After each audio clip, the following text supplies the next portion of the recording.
I came in the world crying and fussing. Nigga, we ain't have nothing. Every ghetto, I know the same. We tryna make a little change. Preacher man come around talking. I don't wanna hear it, keep walking. Don't be afraid to venture over the bridge. I'm Pharaoh, in every borough, my name be ringing. 1, 2, 3, let's go!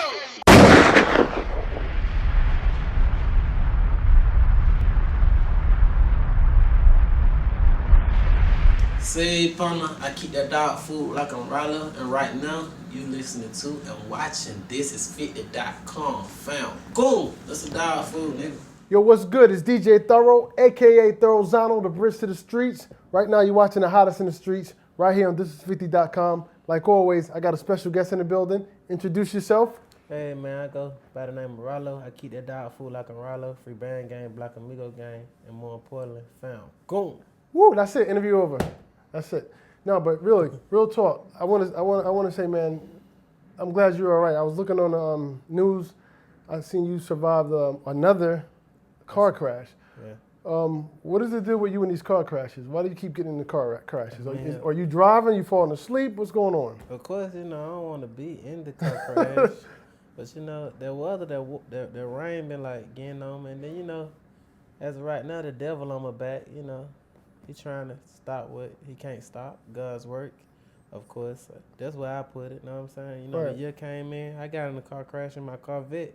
The first day I bought that motherfucker, and then I got another wreck with my van coming off the road, leaving the show in Detroit. But the devil trying to do his work, but he ain't gonna work. Right. I say it's a blessing for you to be here because we lost a pioneer in hip hop, Shorty Low, to the exact same thing in a car crash.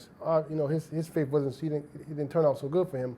So, did you change anything about the way you drive or move, or that's got to scare you, or that's got to put some type of guard up now when you get into a vehicle or whatever? Sad to say, I ain't never changed. I ain't changed. You know what I'm saying? Shawty Low, that was my dog. That was the person I looked up to in the game. He had a nice run. He had a did hell of some a things run that people couldn't do. And more importantly, coming from where we came from, like leaving the drug business alone to go into a rap industry, Right. a lot of people can't do that. So, I highly respect him. I'm sorry that we even lost that fellow. Right. What did they put in these Corvette cars? Because usually a Corvette is a small car, so. Man, that motherfucker. What is it, a tank inside of there? Because that shit rolled over. You walked out with the camera holding it up like, yeah, I'm good. Like, that's a miracle. You know what, bro? I ran out of gas in my Corvette one time. I just hate going to gas stations because every time I go to the gas station, I take like 10 pictures. So sometimes I don't really want to be bothered. Well, a lot of times when I'm at home, I don't like to be bothered. So Right. I actually ran out of gas one day in my Corvette, and I pushed that motherfucker by myself. It's so light. Only thing it is motor. Like, Right. that motherfucker so light. As soon as you press the gas a little bit, it's just something about that vehicle that's just very light, very easy to wreck. So Right. you gotta be real cautious in that Corvette. So you like push it literally down the highway? I was kind of close, but Right. I did it myself. It was at nighttime, nobody was around, and I had to get me some damn gas. Right.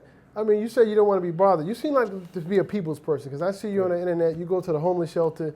You're like throwing thousands of dollars out. You seem to be a people's person. It kind of threw me off saying you didn't want to be bothered. You don't like signing pictures. At the end of the day, do you agree with this? You kind of signed up for this. This is what you get when you do music and people feel you and become popular.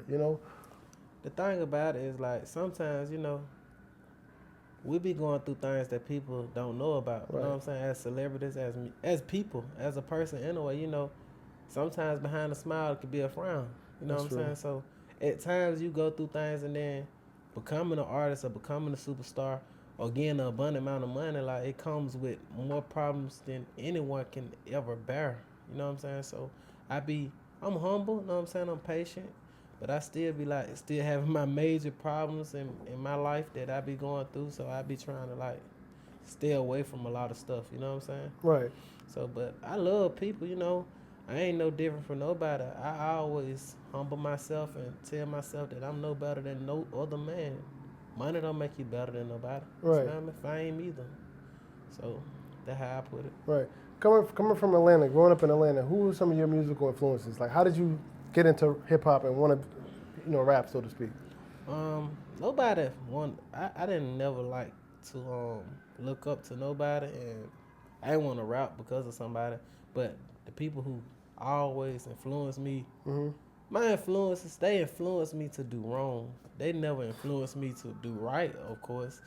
They always rapped about drugs and stuff like that. But my biggest influence had to be Young Jeezy at the time. Okay. You know, Young Jeezy used to talk about drugs. Low talk about drugs. All the drug dealers, Yo Gotti, all the people that rapped about drugs and shooting and killing. That's what I was doing back then. So I wanted to listen to anything that can help me get to the next level in my business or whatever I was doing at that time. Right.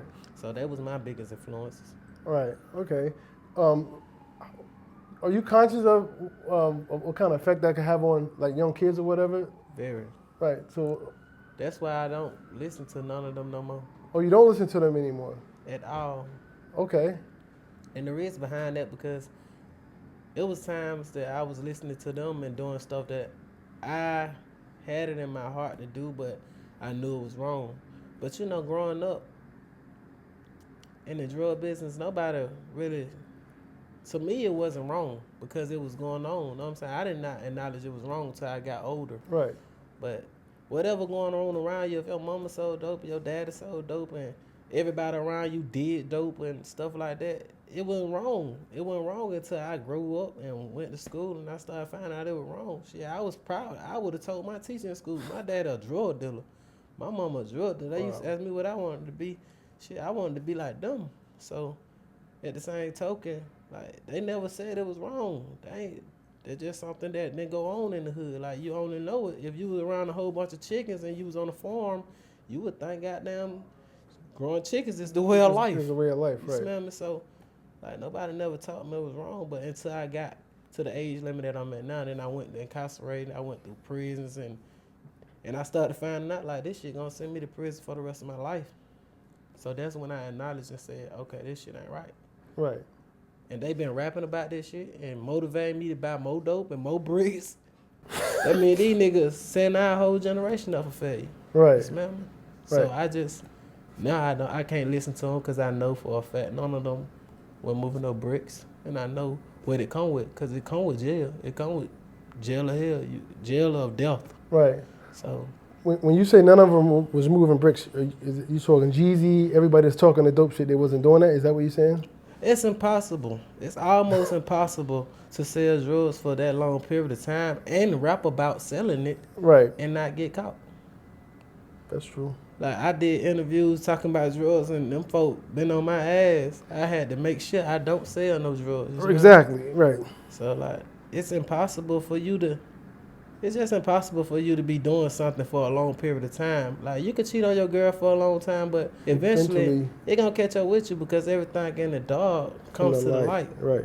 Whether you know it or not. Right. So, like, if you was doing this for this long, we'll have some kind of pictures on the internet saying you got incarcerated for this amount of drugs. Or like they do me. They always go on my pictures and shit. Ralo was locked up for this, Ralo was locked up for that. So, like, Right.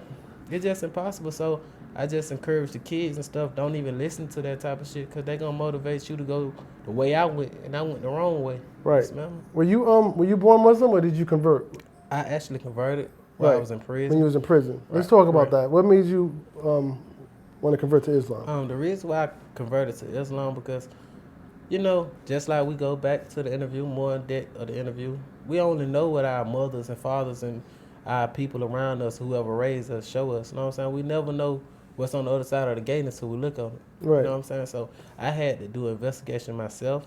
I went to church and shit when I was little a couple times, I seen people catch the Holy Ghost, and I was wondering why the hell I never caught the Holy Ghost.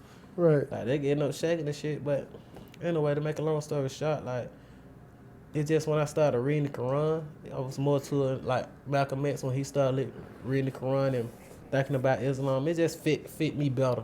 Okay. Like, it's something in your head that like, you might know your bitch or something cheating on you, or your partner's doing something behind your back or stealing from you, and it be something in your head that telling you that, but you be needing somebody else to tell you. Right. So, like, it was kind of like that. Like I already believed in the same belief system that Muslims believed in, but I just needed some evidence. I just needed somebody to tell me. Like some people, you'll know something, but you won't really realize it until somebody tell you, and you be like, damn, I kind of felt like that anyway. I kind of felt like that nigga was stealing from me. I kind of felt like she was cheating on me because she was doing certain thing. And then the same thing with Islam. I kind of felt like it was only one God. Right. I always felt like that. I used to ask myself all the time, why do I got to go through Jesus to get to God? He was a human being like us. You know what I'm saying? Right. So I always felt like I should go to God to actually pray. And I always felt the brotherhood. I like the way people stay together. I like loyalty. I like unity. I like this, everything that come with Islam. Right. Okay. Well, speaking of Islam, how do you deal with the conflict of Islam? Because I recently, I'm real good friends with Freeway, Neve, those guys are Muslim, Beanie Siegel. AR Ab? How do you deal with the conflict of technically you're not supposed to be doing rap? You're not supposed to do hip hop, rap music or whatever. So how do you deal with that conflict of you're Muslim trying to live righteous, but you technically not doing right? That's me being a young nigga or a young fella. I do a lot of things that Islam don't. Like, whether you're a Christian, you're a Jew. Like, people gonna do things that they don't supposed to do. Right. You know what I'm saying? They just look at us like, since we Muslim, like, we ain't making mistakes. You know what I'm saying? We human being. Like, we ain't no different from no other human being. You dig what I'm saying? So, Right. like, and then God gave me a talent, and he gave me a gift. Like, he gave me a gift to lead. If we don't go into the music with Islam, it'll never be promoted. Because the biggest promotion out here is music. Whether you get in a taxi cab, whether you go in a restaurant, you're going to hear music. Whether you go in the shoe store nowadays, Right. you're going to hear music. Like, music get in our ears, it get from our ears to our heart to our soul. So we need some rappers. Honestly, that's the way everybody delivering their messages nowadays, through music. Right. You know what I'm saying? And we ignore that. And shit, ain't no other way to promote Islam. Right. And I've been promoting, and I'm gonna continue to promote. You know what I'm saying? And whether if I'm wrongfully doing it, may Allah please forgive me for my sins. You know what I'm Right. saying? But if you getting a message out of it, thank Allah subhanahu wa ta'ala, because he's the one who sent me to do it. Right. Because I done gave so many people shahadas and changed so many lives since I've been Muslim, and been changing more lives since I've been Muslim rapping. Right. You know what I mean? So it been doing a great benefit to my community as well as others around me. I have changed 1 million people's lives. Right.